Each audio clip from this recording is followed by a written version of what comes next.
2024 সালের এসএসসি পরীক্ষার্থীরা বর্তমানে আন্দোলন করছে তাদের অটো পাসের দাবিতে, এক দফা দাবি। এই আন্দোলনে আজকে আমি উপস্থিত ছিলাম। কিছু বিষয়ে আমার বলা দরকার। ভিডিওটি আমি কী বিষয়ে বলবো সেটা আমি শুরুতেই বলে দেই। আমরা এখানে কথা বলবো আন্দোলনে কী হয়েছে সে বিষয়টা, সারা দেশের আন্দোলন, সারা দেশের সব জায়গায় যেখানে যেখানে আন্দোলন হয়েছে সেটা নিয়ে কথা বলবো। আন্দোলনে কিছু ভুল ছিল, কিছু ভুল শিক্ষার্থীরা করেছে, যেটা আমার চোখে পড়েছে। আমার মনে হয় বিষয়টা শিক্ষার্থীদের জানানো দরকার, আমি তো সেটাও বলবো। এরপরে কোথায় কোথায় আন্দোলন হয়েছে সেই জায়গাগুলোর নাম আমরা চেষ্টা করব উপস্থাপন করার। এখানে কোটা বিরোধী যে আন্দোলন ছিল বা যে সমন্বয়করা ছিল তারা কিন্তু গতকালকে ঘোষণা দিয়েছিল শিক্ষার্থীর সাথে বসবে। সেই বসার পরে মিটিংয়ে কি হয়েছে সেটা নিয়ে আলোচনা করব। নতুন শিক্ষা উপদেষ্টা হয়েছেন, সেক্ষেত্রে নতুন শিক্ষা উপদেষ্টা তিনি এ ব্যাপারে কোনো সিদ্ধান্ত নেবেন কি না সে অংশ আলোচনা করব।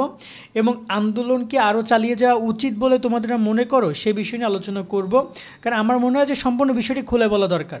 তো ভিডিওটি বড় হতে পারে, বাট সম্পূর্ণ ভিডিওটা তোমরা দেখো, আশা করি উপকৃত হবা। সো প্রথমত আগে আমি আমার আন্দোলন নিয়ে কথা বলি। আজকে আমি উপস্থিত ছিলাম প্রেস ক্লাবে, সেখানে শিক্ষার্থীরা অংশগ্রহণ করেছে, তারা আন্দোলন করেছে। অনেক শিক্ষার্থী, আমি প্রায় 10:30টার পরে গিয়েছিলাম, কিন্তু আন্দোলন শুরু হয়েছে প্রায় 12টার পরে, এবং আমি প্রায় 2টা 2:30 পর্যন্ত সেখানে উপস্থিত ছিলাম। দেন আমি বাসে এসেছি। বাসায় আসার আগেও একটা অ্যাক্সিডেন্ট হয়েছে ছোটোখাটো, হালকা মানে একটু হলো ইঞ্জুরি হয়েছে, বাট বাকি সব ঠিক আছে। আমার রিস্কা ছিল আর আমি বাইকে ছিলাম। বাইকের যিনি চালক ছিলেন তিনি অনেক মারাত্মক আহত হয়েছে। তাদেরকে মোটামুটি কাজে পোষায় দিয়ে আমরা চলে আসছি। এসে আমি অনেক কিছু দেখছি, শিক্ষার্থীদের ভুলগুলো কী সেটা নিয়ে একটু কথা বলি। আন্দোলন যা দেখেছি খারাপ না, শিক্ষার্থীরা সুন্দর কর্মসূচি করেছে, যথেষ্ট ভালো এবং গুছানো কর্মসূচি। যারা এগুলো নেতৃত্ব দিয়েছে ঢাকা বোর্ডের, খারাপ না, ভালো, ওদের নেতৃত্ব গুণ ভালো আছে, যেটা আমি দেখেছি, লক্ষ্য করেছি, কারণ আমরা জিনিসগুলো অল টাইম দেখি। তো এখানে ভুল কোথায়? ভুলটা হচ্ছে ফেসবুকে, কারণ সামাজিক যোগাযোগ মাধ্যমেই সবচেয়ে বেশি জাগরণ দেয়। কারণ এখানে ঢাকা বোর্ডে মিনিমাম কয়েক লাখ শিক্ষার্থী আছে, কিন্তু ঢাকা বোর্ডে কয়জন শিক্ষার্থী আজকে আন্দোলনে গেছে? কয়জন? বেশি জন না। তো এখন যদি একটা দাবি নিয়ে তোমরা যদি শুধুমাত্র ফেসবুকে সারাদিন ছিল, আমাকে ফেসবুকে মেসেজ করে পাগল বানিয়ে ফেলছে, ভাইয়া কী খবর, আপডেট দেন, এটা দেন, ওটা দেন, এই যে জিনিসগুলো করতেছো এইটা অনেক অতিরিক্ত। তোমরা নর্মালি যাচ্ছ না, যারা যাচ্ছে তাদেরকে ইনফ্লুয়েন্স করছো, ঠিক আছে, জাস্ট ওই ফেসবুক ওইটুকুই মোটিভেট করছো, বাট এটা আসলে আমার কাছে এটা খুবই চোখে লেগেছে যে এভাবে আসলে হয় না।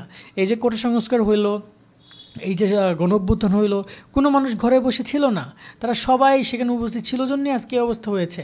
তো এই কয়েকজন স্টুডেন্ট নেমে একটা পরীক্ষার ব্যাপারে বিরুদ্ধে গিয়ে, একটা বোর্ডের বিরুদ্ধে গিয়ে, একটা মন্ত্রণালয়ের বিরুদ্ধে গিয়ে এই কজন স্টুডেন্টের পক্ষে সম্ভব না, আমি আবারও বলছি, এই কজন স্টুডেন্টের পক্ষে সম্ভব না সেটা সমাধান করা। এটা যদি কেউ মনে করে থাকো তাহলে ভুল।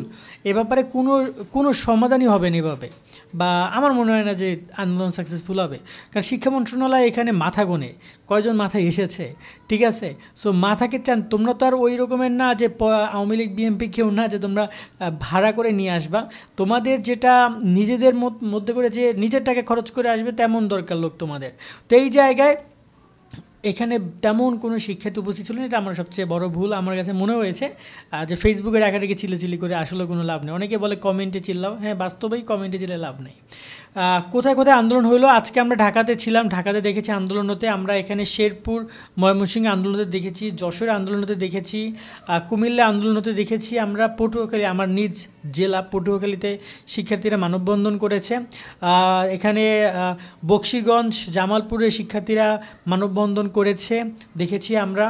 চট্টগ্রামে শিক্ষার্থীদের আন্দোলন দেখেছি। চট্টগ্রাম শিক্ষার্থীরা সবচেয়ে ভেরি গুড কাজ করেছে, ওরা সরাসরি শিক্ষা বোর্ডের কাছে গিয়েছে সরাসরি, এবং সেখানে গিয়ে ছবিগুলো পোস্ট করেছে।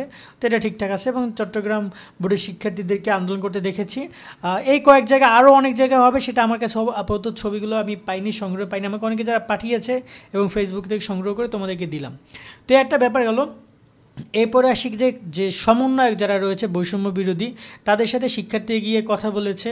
এক্ষেত্রে সমন্বয়করা কোনো ধরনের সুবিধা প্রদান করবে কিনা বা তাদের ব্যাপারটা কী, আমি এখানে আগেও বলি যে এটা একটা মন্ত্রণালয়ের সিদ্ধান্ত। এটা আমি এর আগের ভিডিও বলেছিলাম, এটা একটা মন্ত্রণালয়ের সিদ্ধান্ত। এখানে সমন্বয়কদের আসলে এক্স্যাক্টলি কোনো কাজ নাই, কিন্তু তারা যেহেতু সমন্বয়ক, তারা যেহেতু শিক্ষার্থীদের আন্দোলন নিয়ে মাঠে নেমেছে এবং শিক্ষার্থীদের পক্ষে তারা কথা বলে কাজ করে, তো এই জায়গায় তারা বলেছিল যে তোমরা বিভিন্ন কলেজের স্টুডেন্টদেরকে নিয়ে আসো যারা এই আন্দোলনের পক্ষে রয়েছে, আমরা তাদের সাথে কথা বলি। এখানে মোটামুটি ভালো স্টুডেন্ট গেছে, ঢাকা মিনিমাম 20টা কলেজের স্টুডেন্ট গেছে, যতগুলো আমি জেনেছি।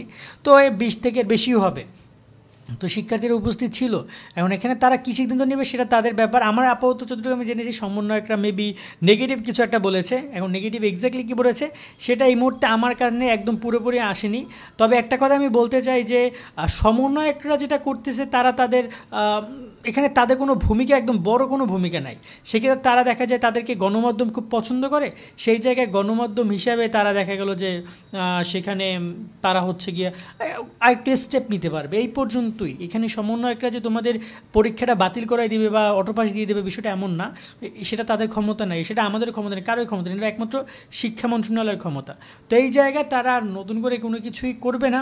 যদি তারা কোনো কিছু করে, যতটুকু আমি জানি তারা এটা ডিনাই করেছে, আর তারা হচ্ছে যে হয়তোবা তোমাদের ব্যাপারটা তোমাদেরই থাকবে, তারা হয়তোবা তোমাদেরকে কোনো হেল্প করবে না, এটা তাদের চিন্তা ভাবনা। তো এই একটা ব্যাপার।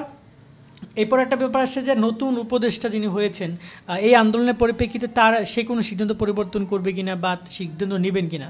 প্রথমত নতুন উপদেষ্টা তিনি কিন্তু এই মুহূর্তে সিদ্ধান্ত কোনো কিছুই নেননি।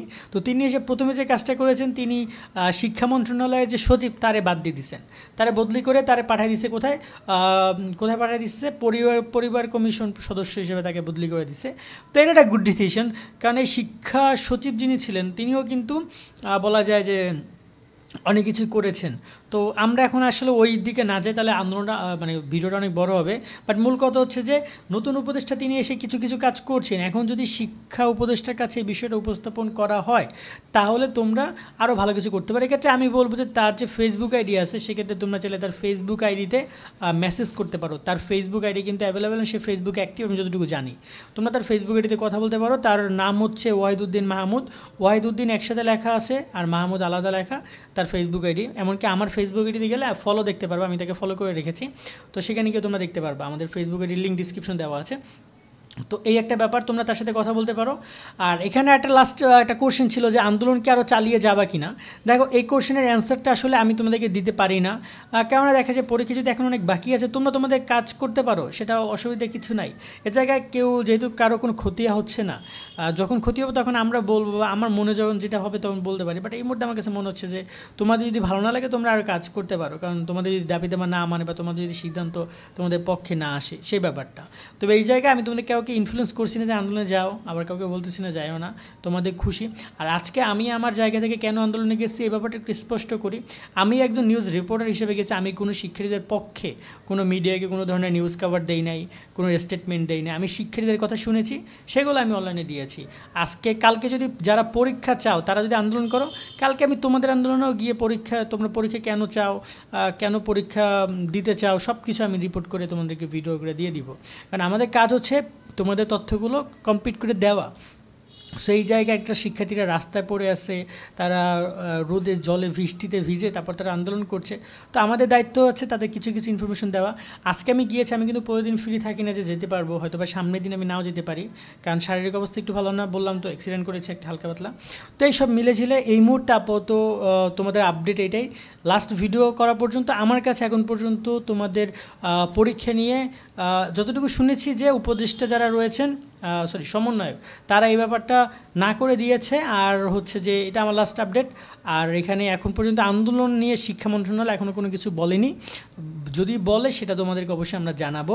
যদি শিক্ষা মন্ত্রণালয়, আমার মনে হয় যে সকল মিডিয়া খুব কম কাভার করেছে তোমাদের আন্দোলনটাকে, যদি একটু বেশি কাভার করতো তাহলে হয়তোবা শিক্ষার্থীদের এই দাবিটা শিক্ষা বোর্ডের কারো কাছে যেত, এবং শিক্ষা বোর্ড এটার এগেনস্টে কোনো একটা রিপ্লাই দিলে ব্যাপারটা আরও বোঝা যেত যে আসলে জল কোন দিকে গড়াচ্ছে। ভালো থাকবে সকলে, আল্লাহ হাফেজ।